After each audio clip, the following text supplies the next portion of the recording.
The scent of bleach and the endless echo of footsteps in the sprawling mall, that was my world.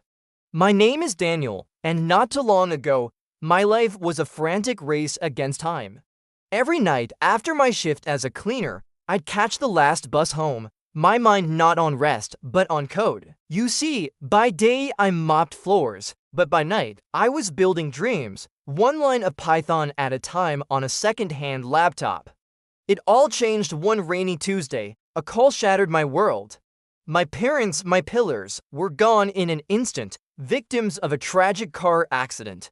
Suddenly, I wasn't just a young man with a dream. I was the sole guardian to my brilliant younger sister, Mary. Her laughter, once a source of simple joy, now became a heavy, precious responsibility. My dream of becoming a software engineer felt like a luxury I could no longer afford. The weight of our new reality was crushing. Mary was my light in the darkness. Her sharp mind and unwavering belief in me kept my own hopes alive. But her school fees became a mountain I had to climb. One evening, staring at the bill, a painful decision settled in my heart. I sold my laptop, the very tool of my dreams. It felt like selling a piece of my soul, but seeing Mary smile as she walked into her school, ready to learn, made the sacrifice worth it. I told myself it was just a pause, not a full stop.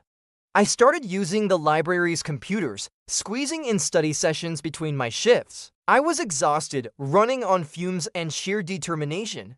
It was during one of these late-night cleaning shifts that my life took another unexpected turn.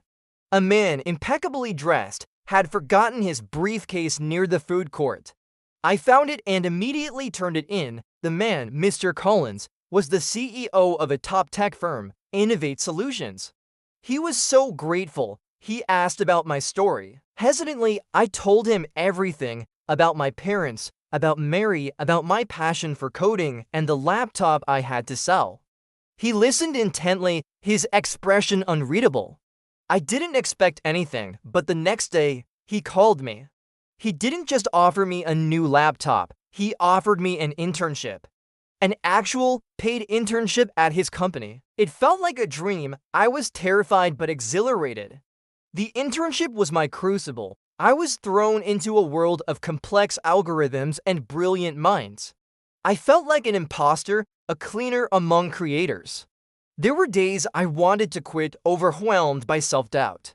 But then I'd think of Mary and of Mr. Collins's faith in me. I poured every ounce of my being into learning, staying late, asking questions, and absorbing everything I could. My late nights were no longer spent with a mop, but with a keyboard, building real-world applications.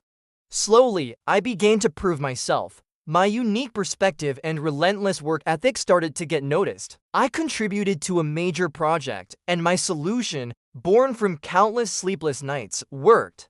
The day I received my first full-time offer as a junior software engineer, I stood outside the office, tears streaming down my face.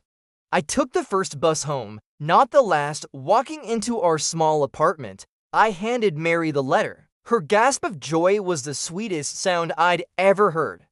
We had made it. Today, I'm a senior developer. Mary is at the top of her class at university, studying to be a doctor, but our story doesn't end here.